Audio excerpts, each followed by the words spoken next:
Carta 4. A la señora Saville, Inglaterra. 5 de agosto de 1700. Nos ha ocurrido un accidente tan extraño que no puedo dejar de anotarlo. Si bien es muy probable que me veas antes de que estos papeles lleguen a tus manos. El lunes pasado, 31 de julio, nos hallábamos rodeados por el hielo, que cercaba el barco por todos los lados, dejándonos apenas el agua precisa para continuar a flote. Nuestra situación era algo peligrosa, sobre todo porque nos envolvía una espesa niebla. Decidimos, por tanto, permanecer al pairo, con la esperanza de que adviniera algún cambio en la atmósfera y el tiempo. Hacia las 2 de la tarde, la niebla levantó y observamos, extendiéndose en todas las direcciones, inmensas e irregulares capas de hielo que parecían no tener fin. Algunos de mis compañeros lanzaron un gemido, y yo mismo empezaba a intranquilizarme, cuando de pronto una insólita imagen acaparó nuestra atención y distrajo nuestros pensamientos de la situación en la que nos encontrábamos. Como a media milla y en dirección al norte, vimos un vehículo de poca altura, sujeto a un trineo y tirado por perros. Un ser de apariencia humana, pero de gigantesca estatura, iba sentado en el trineo y dirigía a los perros. Observamos con el catalejo el rápido avance del viajero hasta que se perdió entre los lejanos montículos de hielo. Esta visión provocó nuestro total asombro. Nos creíamos muchas millas de cualquier tierra, pero esta aparición parecía demostrar que en realidad no nos encontrábamos tan lejos como suponíamos. Pero, cercados como estábamos por el hielo, era imposible seguir el rastro de aquel hombre al que habíamos observado con la mayor atención.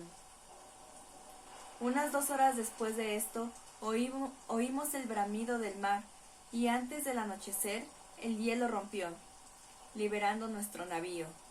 Sin embargo, permanecimos allí hasta la mañana siguiente, temerosos de encontrarnos con esos grandes témpanos sueltos que flotan tras haberse roto el hielo. Aproveché ese tiempo para descansar unas horas. Por la mañana, en cuanto hubo amanecido, salí a cubierta y me encontré a toda la tripulación hacinada a un lado del navío, aparentemente conversando con alguien fuera del barco. En efecto, sobre un gran fragmento de hielo que se nos había acercado durante la noche, había un trineo parecido al que ya habíamos divisado. Únicamente un perro permanecía vivo, pero había un ser humano en el trineo, al cual los marineros intentaban persuadir de que subiera al barco. No parecía como el viajero de la noche anterior, un habitante salvaje procedente de alguna isla inexplorada, sino un europeo. Cuando aparecí en cubierta, mi segundo oficial gritó: «Aquí está nuestro capitán, y no permitirá que usted muera en mar abierto». Al verme, el hombre se dirigió a mí en inglés, si bien con acento extranjero. «Antes de subir al navío», dijo, «¿tendría la amabilidad de indicarme hacia dónde se dirige?». Podrás imaginar mi sorpresa al oír semejante pregunta de labios de una persona al borde de la muerte, y para la cual yo había pensado que mi barco ofrecía un recurso que no hubiese cambiado ni por las mayores riquezas del mundo. Le respondí, sin embargo, que nos dirigíamos al Polo Norte, en viaje de exploración.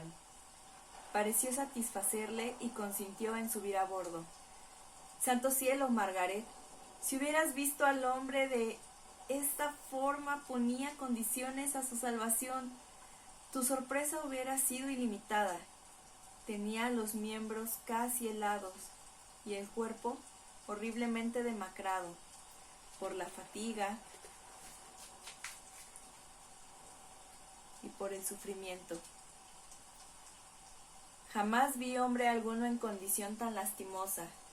Intentamos llevarlo al camarote, pero en cuanto dejó de estar al aire libre, perdió el conocimiento, de manera que volvimos a subirlo a cubierta y lo reanimamos frotándolo con coñac y obligándolo a beber una pequeña cantidad.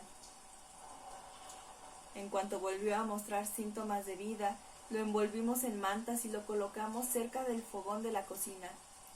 Poco a poco se fue recuperando y tomó un poco de sopa que le hizo mucho bien. Así pasaron los días, sin que pudiera hablar, y a menudo temí que los sufrimientos le hubieran privado de la razón. Cuando se hubo repuesto un poco, lo llevé a mi propio camarote y lo atendí cuando me lo permitían mis obligaciones. Nunca había conocido a nadie más interesante. Suele tener una expresión exaltada, como de locura, en la mirada. Pero hay momentos en los que, si alguien le muestra alguna atención o le presta el más mínimo servicio, se le ilumina la faz con una benevolencia y ternura que no he visto en otro hombre. Mas por lo general está melancólico y resignado. A veces aprieta los dientes, como si se impacientara con el peso de los males que lo afligen. Cuando mi huésped se encontró un poco mejor, me costó protegerlo del acoso de la tripulación que quería hacerle 1000 preguntas. No permití que lo atormentaran con su ociosa curiosidad, ya que aún se encontraba en un estado físico y moral, cuyo restablecimiento dependía por completo del reposo. Sin embargo, en una ocasión del lugarteniente le preguntó que por qué había llegado tan lejos por el hielo en un vehículo tan extraño. Una expresión de dolor le cubrió el rostro de inmediato y respondió: «Voy en busca de alguien que huyó de mí». ¿Y el hombre a quien perseguía viajaba de manera semejante? Sí. Entonces pienso que lo hemos visto, pues el día antes de recogerlo a usted, vimos unos perros tirando de un trineo, en el cual iba un hombre. Esto despertó la atención del extranjero e hizo múltiples preguntas acerca de la dirección que había tomado aquel demonio, como él le llamó.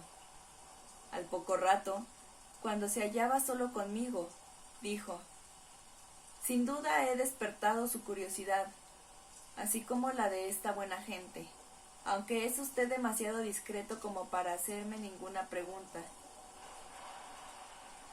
Sería impertinente e inhumano por mi parte el molestarlo con ellas.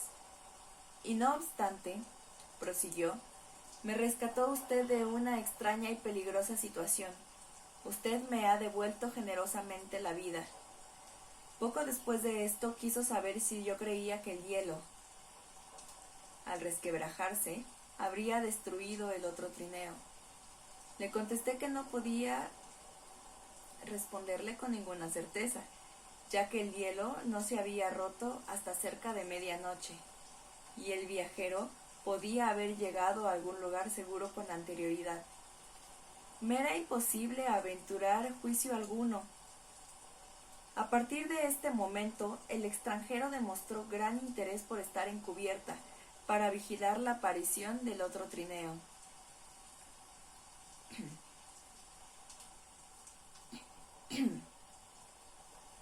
He conseguido persuadirlo de que permanezca en el camarote, pues está aún demasiado débil para soportar las inclemencias del tiempo, pero le he prometido que alguien oteará en su lugar y lo avisará en cuanto aparezca cualquier objeto nuevo a la vista. Por lo que respecta a este extraño incidente, este es mi diario hasta el momento. La salud de nuestro huésped ha ido mejorando gradualmente, pero apenas habla y parece inquietarse cuando alguien que no sea yo entra en su camarote. Sin embargo, sus modales son tan conciliadores y delicados que todos los marineros se interesan por su estado, a pesar de no haber tenido apenas relación con él. Por mi parte, empiezo a quererlo como a un hermano, y su constante y profundo pesar me llena de piedad y simpatía. Debe haber sido una persona muy noble en otros tiempos, ya que, deshecho como está ahora, sigue siendo tan interesante y amable. Te decía en una de mis cartas, querida Margaret, que no hallaría ningún amigo en el vasto océano, pero he encontrado un hombre a quien, antes de que la desgracia quebrara su espíritu, me hubiera gustado tener por hermano.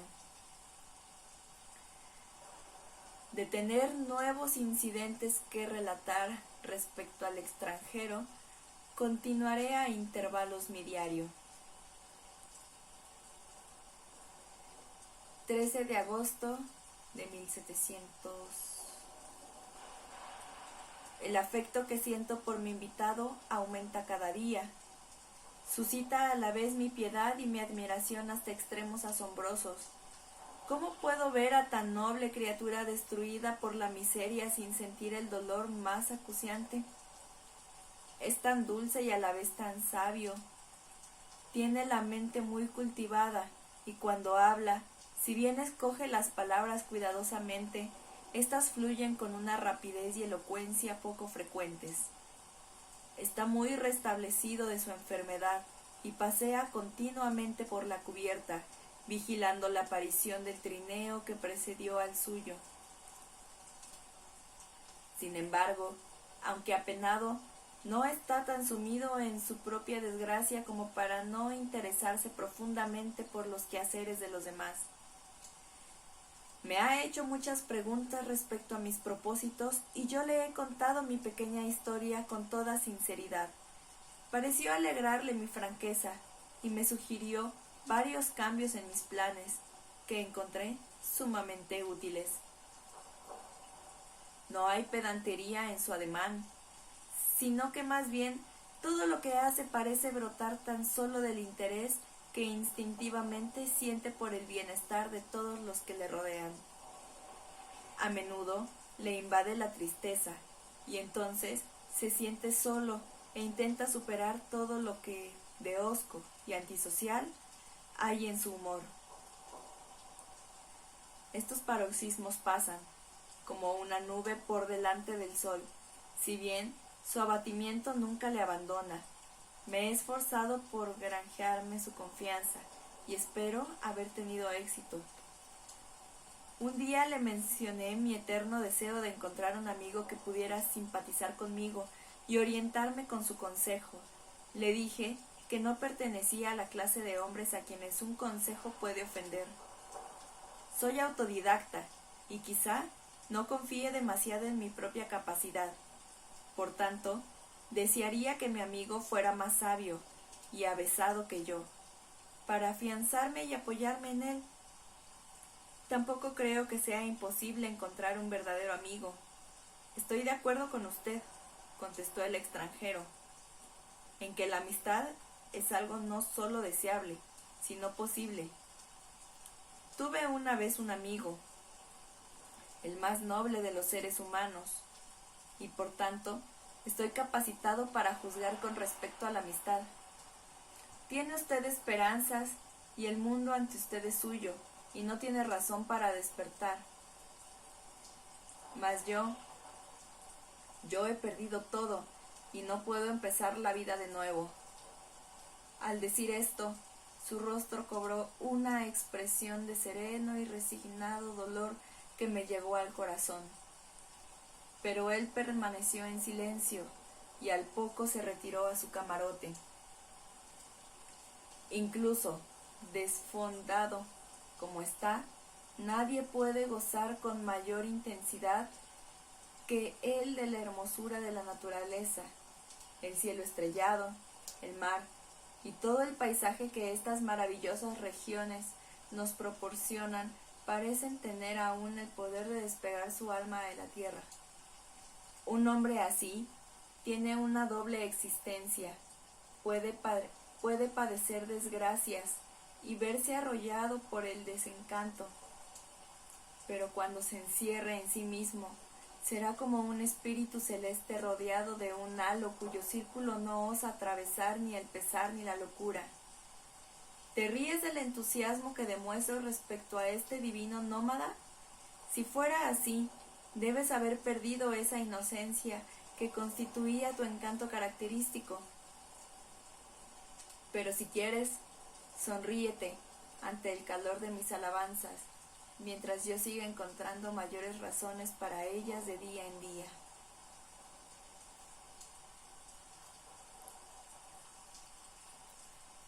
...19 de agosto de 1700... Ayer el extranjero me dijo: fácilmente habría podido comprobar, capitán Walton, que he padecido grandes y singulares desventuras. Una vez decidí que el recuerdo de estos males moriría conmigo. Pero usted me ha inducido a cambiar mis propósitos. Busca usted el conocimiento y la sabiduría, como me sucedió a mí antaño. Deseo con fervor que el fruto de sus ansias no se convierta para usted en una serpiente que le muerda, como me ocurrió a mí. No creo que el relato de mis desventuras le sea útil, pero, si quiere, escuche mi historia. Pienso que los extraños sucesos a ella vinculados pueden proporcionarle una visión de la naturaleza humana que amplíe sus facultades y conocimientos, y le descubrirá poderes y sucesos que usted ha estado acostumbrado a creer imposibles. Pero no dudo de que a lo largo de mi relato se pruebe la evidencia interna de la veracidad de los sucesos que lo componen. Como te puedes imaginar, me halagó mucho la confianza que se depositaba en mí, pero me dolía que él reavivara sus sufrimientos contándome sus desventuras. Estaba ansioso por escuchar la narración prometida, en parte por curiosidad y en parte por un deseo de aliviar su suerte, caso que esto estuviera en mi mano, y así se lo expresé en mi respuesta. Le agradezco su amabilidad, me contestó, pero es inútil. Mi sino casi se ha cumplido.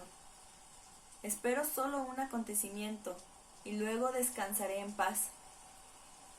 Comprendo lo que siente, continuó al advertir que quería interrumpirlo. Pero está confundido, amigo mío, si así me permite llamarle. Nada puede alterar mi destino. Escuche mi relato y verá cuán irrevocablemente está determinado.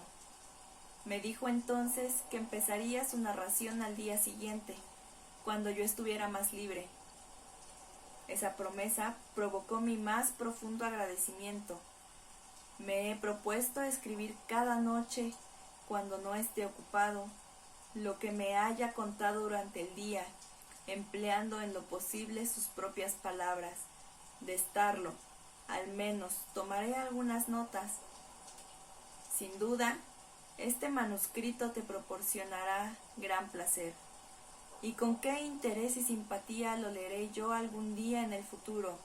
Yo, que lo conozco y que lo oigo de sus propios labios.